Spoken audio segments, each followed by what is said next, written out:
Good morning. My name is Ralf Friedrichs. I am an author and addiction recovery coach, a life coach, and the host of this show, to Take Your Life Back Today show. You can see video version of this if you go to YouTube under channel Take Your Life Back Today show. The elections is over. So how do we manage post-election day stress, anxieties as a result of, as the results they roll in? Remember to stay focused, my friends, on what you can control. That is the most important. It may be hours or even days until a winner is declared in this year's presidential election, meaning many will have spent days watching the analysis, the results, holding on to hope that their candidate finishes on top. But if the eventual results aren't as you had hoped for, or if you had been watching a local race that's already been called, there are ways to cope that will prevent that disappointment from snowballing into something much greater. It will stress you out, regardless of where you lie on the political lines. This was an election unlike anyone that we've had historically. You must acknowledge that.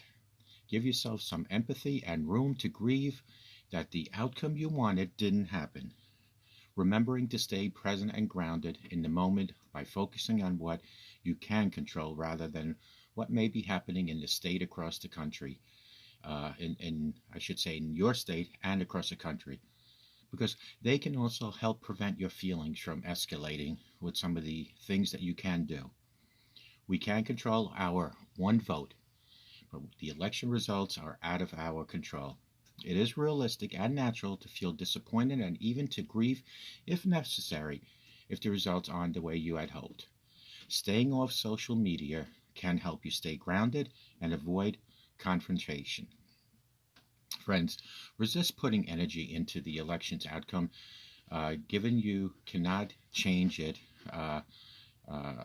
Given you cannot change it. Instead, channel your feelings and emotions into journaling or some other art form, reminding yourself that the results will not be the end of the world and that in 4 years there'll be another election can also help put it into perspective.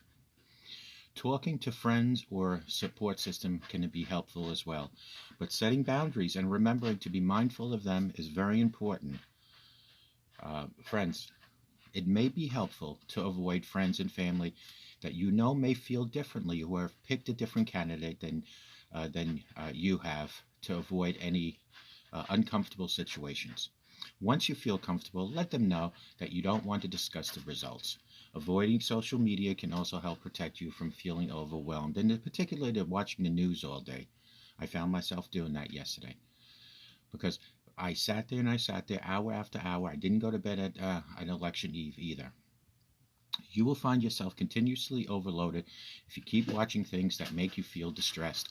If you and your family have different viewpoints, hold the boundaries. Don't engage in political talk. If your feelings of despair or anxiety last beyond the election, it may be a sign of something bigger. Excessive fears and worrying, insomnia, fatigue, inability to focus, irritability, changes in diet or weight, and a lack of motivation can all be signs of an emerging mental health issue and should be addressed by a professional. If you are feeling depressed, reach out for support. If you don't feel like you can talk to anyone, seek professional help. Friends, you can always call me at 844-405-HELP. Together, you and I, we can help each other take our lives back. Believe me, I am one of those that got really involved in this political season, but I'm also one of those that knows by praying to God things can and will change. And I also know that in 4 years, there'll be a whole new runoff. May God bless each and every one of you. Call me if you need to talk. And my phone number is 844-405-HELP.